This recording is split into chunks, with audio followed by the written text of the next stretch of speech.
Hello everyone and welcome back to another Black Desert video. So today I want to talk about the life skills and the best ones to do for silver.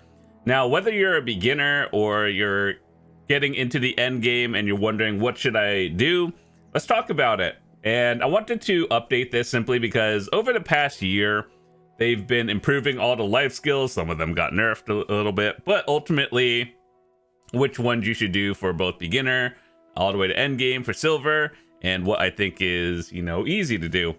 So let's talk about this. All my life skills are here. Admittedly, some are a lot better than the others, but for the most part, I think I have a general idea of what I'm talking about and what I'm doing.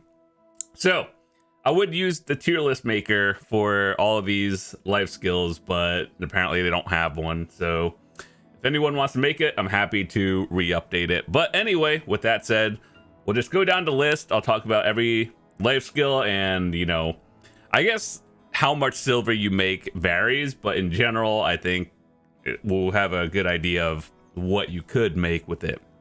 So, gathering. I would honestly say this is the #1 life skill for making silver, simply because gathering kind of just goes with everything. So in a way, life skilling all connects in one way to another, simply because like gathering materials, you could do it like turn the materials into something else with cooking, alchemy, processing, and so on. But I think gathering is probably the most beginner friendly all the way to the end game, because everyone is going to need materials for whatever. So I think that's just one of those that make a lot of silver an hour, especially if you have the Land in the Morning Light done and you have this thing, what is it called? Green Artisan. And basically it reduces the amount of time you spend gathering by doing multi-procs, where you use more energy and gather like 10 times the amount. So anyway, gathering, probably the best one for beginners all the way to end game, and something that everyone should do. I have a video talking about like what tools you should use for each of them, which one gives the most XP, which one generally gathers the most materials that give you the most silver. But as a quick rundown, I think if you're going directly for silver, selling the materials straight up on the market, butchering and fluid collecting, saps and meats are good for alchemy and both cooking. So like Imperial Delivery turn-ins, or you're trying to craft harmony elixirs and everything. These will probably be the two most important ones if you're just trying to pump out money. If you're going for XP, the Monos Hoe will be the best one.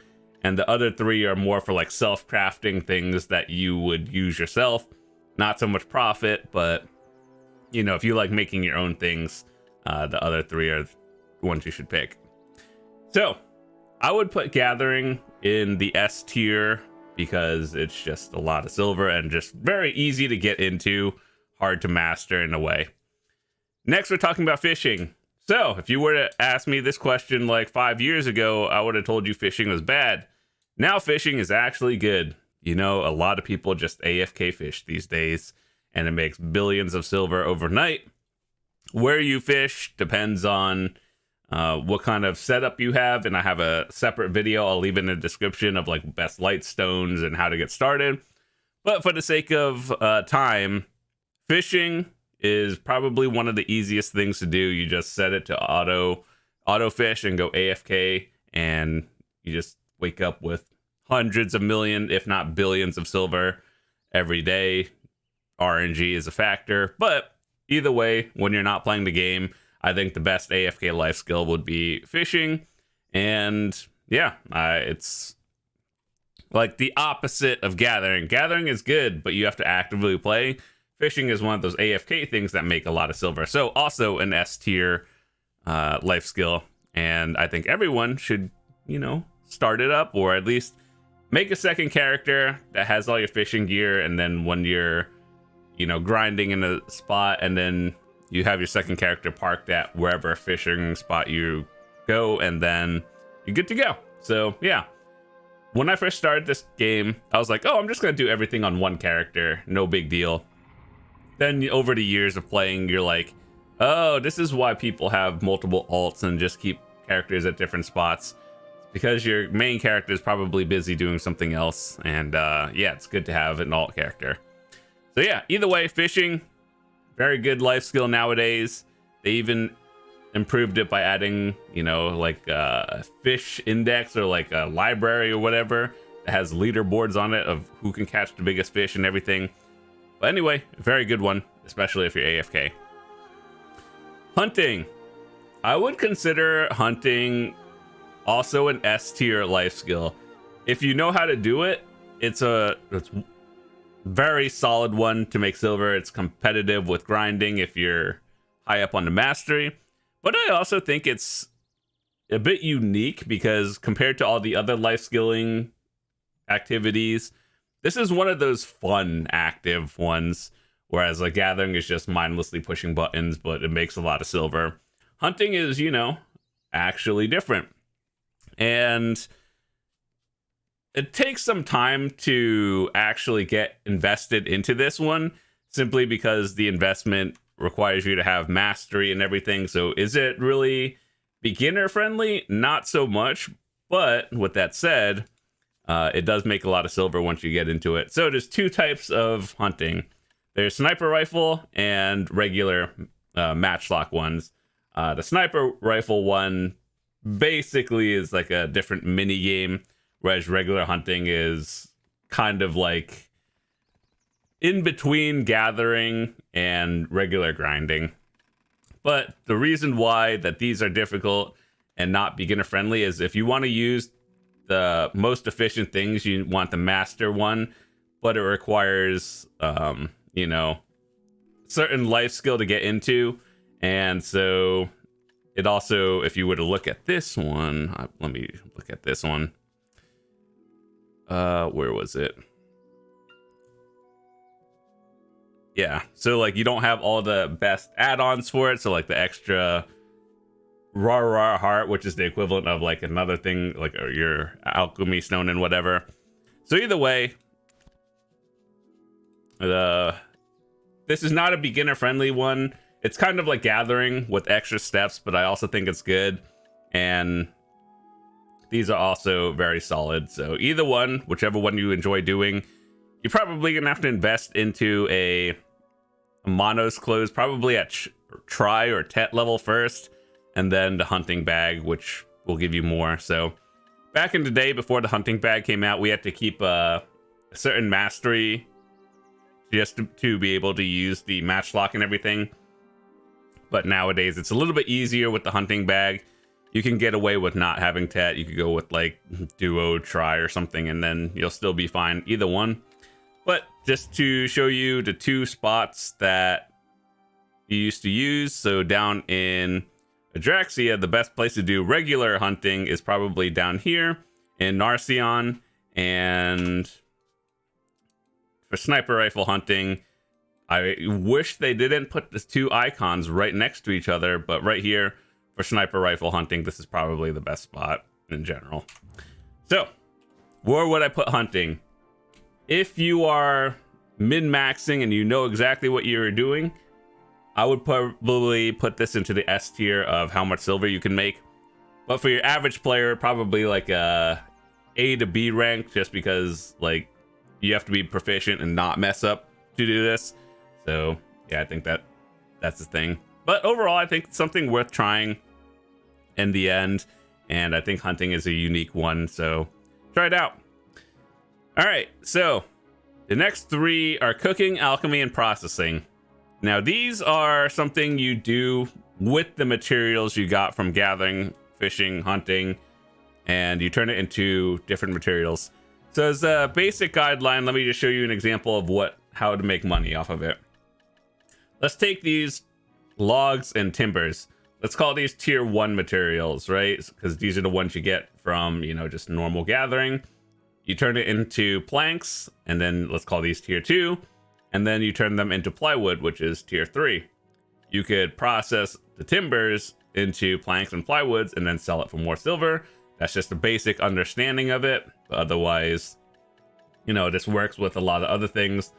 Or if you're cooking, you'd make different materials and find a thing that works for you. So, cooking. I would probably put cooking into the S tier, because if you know what you're doing and you know how to find something that's really worth it on the market, you make a lot of silver. I would probably consider this very up there with billions an hour if you know what you're doing. Otherwise, if you're just, cooking the stuff you get day to day, probably into A tier. If you don't have a full-on setup, it's still good silver, but it's also a little bit of research before you just blindly cook whatever you gathered. So, good life skill. This is actually one of the easier ones to level, simply because they have mass cooking, which means it like bulk cooks and it just power levels your cooking. But the reason why this is also good is because Imperial Delivery comes with it. And every day you should be doing Imperial Delivery, and in every town there's a delivery vendor, and basically you turn in, guru boxes or whatever the highest one you are at. I'd recommend power leveling to master and guru as fast as possible to just do these every day. Even if you buy the materials off the market, this is always profit for like 2 minutes of work, and it's definitely something you should do. I've talked about it before, and it's really good. On the other hand, we have Alchemy.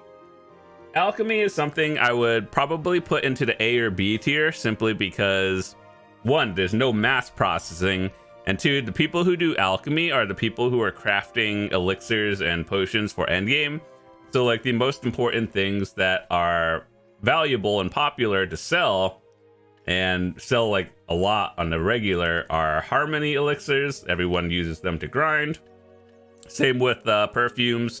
This requires a little bit of, out of your way things like perfume of deep sea. You have to go fishing for it, and whale tendons and all that stuff. So yeah, the high-end materials that you sell, it's not super beginner friendly to get because you have to have a setup already. But leveling up to Alchemy is also pretty good, because this vendor right here, when you have the light stones, you can actually purify them like by default. However, once you get to Guru 1, you could turn these into what are they called on the market? So like, if you've ever thought of buying these purified stones without having to actually, spend 20 mil at the vendor for them, you could start crafting them starting at Guru 1.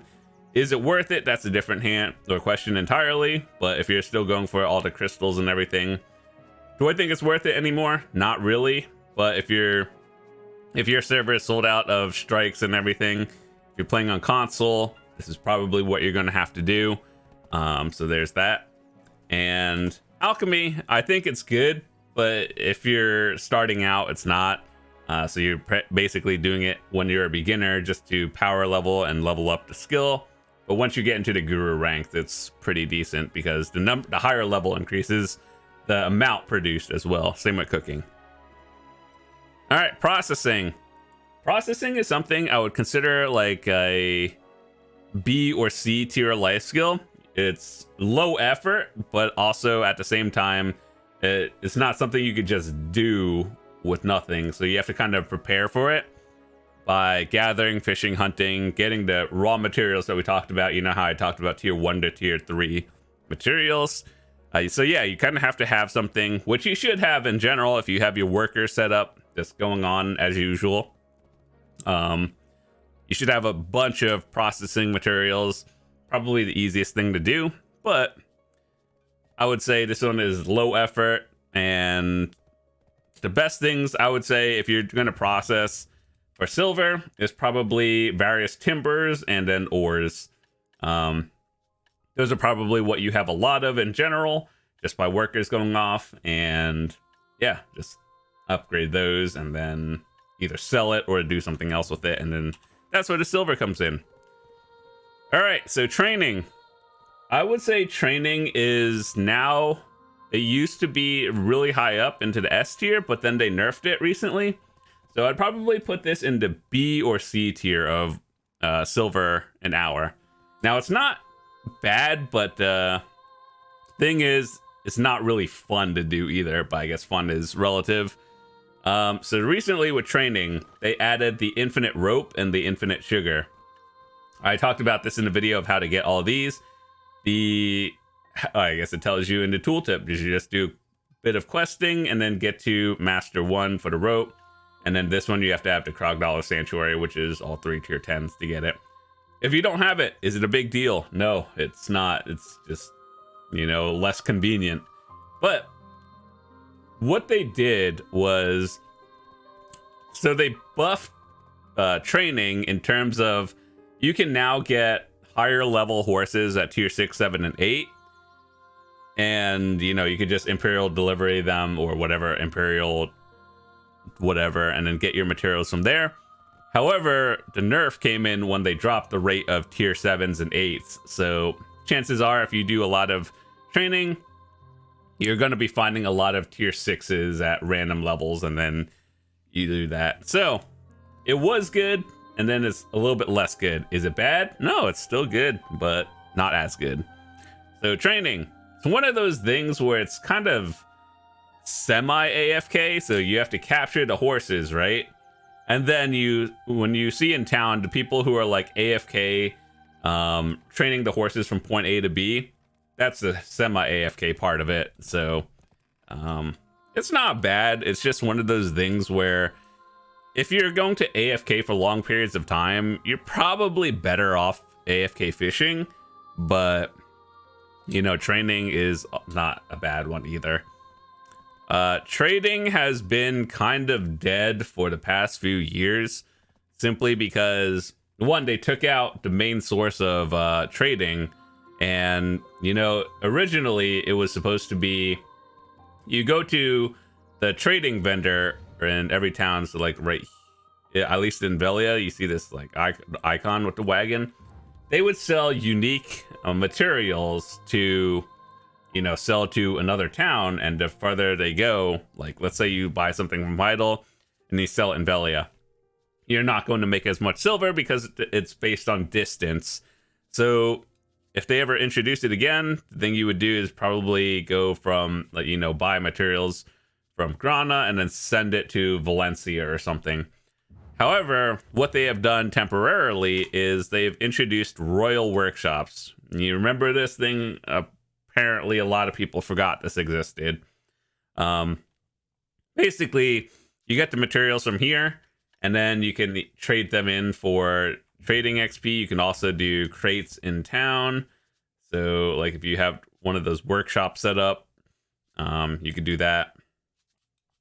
I think I have one. Did I remove it? I might have. I don't remember. But either way, trading is not something people really actively do. They just bulk buy or like make crates and everything and do one big turn in like every 6 months or something. So it's one of those things where I feel like it just needs to be buffed. So trading kind of like on the lower side of silver profit and not really an active thing either. So maybe in the future it'll be good, but the best thing we have right now is crates, which you turn materials into crates and then trade those. Otherwise, royal workshops are, every now and then kind of decent. Next we have farming. Farming is probably on the lowest side of silver an hour. It's also not really something you really think about and work on. It's kind of like you set your crops to go, and once it hits 100% for all of them, you get them and then reset your thing. The most important thing about farming is you get these things called the blushed leaves. Most of the time people turn it in for contribution points. That way you could do like more Imperial delivery, or just having more contribution points across the board is always good. But if you're going for like a tier 9 horse, the Stonetail fodder is always good, and the other two are just irrelevant. So either contribution points or Stonetail fodder for tier 9 horse materials. Otherwise, I feel like farming has been one of those life skills that has been forgotten.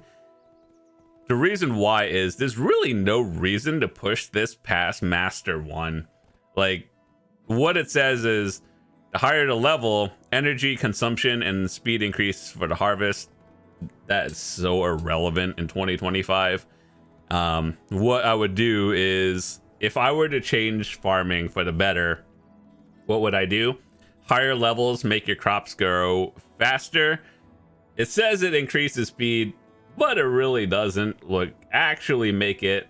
And so the reason why to get it for Master 1 is there's these things called what are these? The old moon fences. And the original ones before Master 1, let's say they're like this big. The old moon ones are like smaller, which allows you to put them in a closer area together, which is good. However, with that said, I think the amount of time you should reduce for harvest actually should be improved. Whereas this one, what it factors into for increased speeds is the type of thing you're trying to grow, right? Obviously, that works. Also, for everyone else, this is what it was supposed to, I believe. Where's that chart? Yeah, you see these things that no one uses? I'm convinced these are broken, because I remember looking at this when I first started the game. I'm like, oh, that's so cool. You could see what regions would grow different things. I'm convinced this has been broken for like 10 years and doesn't actually work. Same with all of this thing. Well, this is just telling you where things are. But like temperature, I think this one, like depending on what you grow and like what kind of crops you're trying to harvest, is a good indicator. But also, like at the same time, most people are growing crops and materials based on what they need, not what like the temperature is or what's more convenient. So you see all those people who do farming and they're all in just like open locations. It's simply because it's convenient, not because time is like they're watching their gardens every hour or something.